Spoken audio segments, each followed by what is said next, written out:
Let's bring in ABC's David Kerley and ABC News contributor Colonel Steve Ganyard, a former Marine Corps fighter pilot and aviation accident investigator. Both have been on this story from the start. Thanks for joining us. I want to start with you, Steve. You look at that vast search area, and it reminds me how small the search area was for Air France. They had debris within 5 days, and then it took 2 years. But this area is so huge. It is. The good news is, if you remember earlier in the week, we were looking at 2 million square miles. So the so-called good news is we're only down to a search area the size of the state of Texas. Now, you referenced the Air France mishap just because of the similarities. In that mishap, we're probably looking at something the size of Connecticut. So still a daunting, daunting search area. And if we find the debris, if that is actually debris from the airplane, it doesn't mean we're going to find the airplane. That's right. I think we ought to think of this as two separate search areas. We're looking for things that are on top of the water that still may be floating. But where the airplane went into the water, we think, is some 350 to 700 miles away.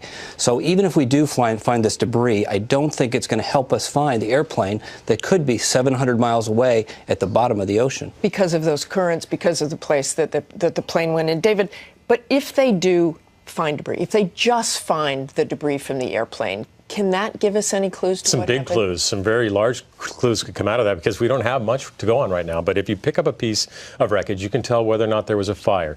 The forensic folks can tell whether or not how this aircraft hit the water. Did it come straight nose down? Did it skip along? There are tears and things that they can tell from this. And the debris, a lot of the debris inside the fuselage and from the aircraft will have serial numbers on it, which will prove that it came from this 777. And remind us, if the black box is ever found, what we can learn from that. So we have two black boxes. One is a cockpit voice recorder. It recycles every 2 hours. So this flight was so long that we may not hear, we'll hear sounds, we may not hear any voices.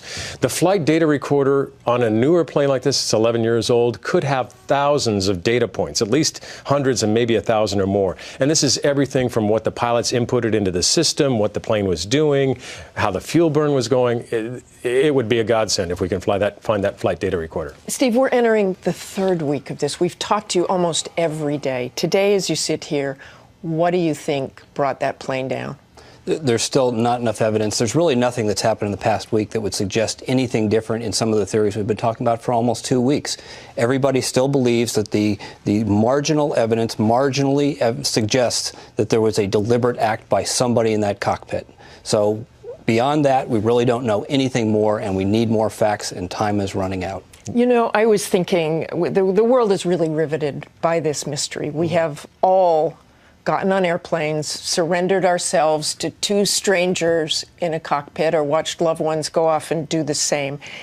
Is there anything from what we haven't learned? The transponder was shut off. We haven't found the black box. Do you think there's anything that will change going forward because of this, whether we find it or not?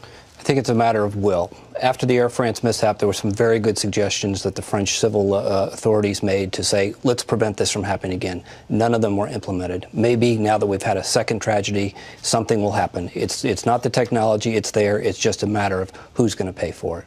Thanks. It depends on what we find. It certainly does. Thanks to both of you. You've both been so great on this story.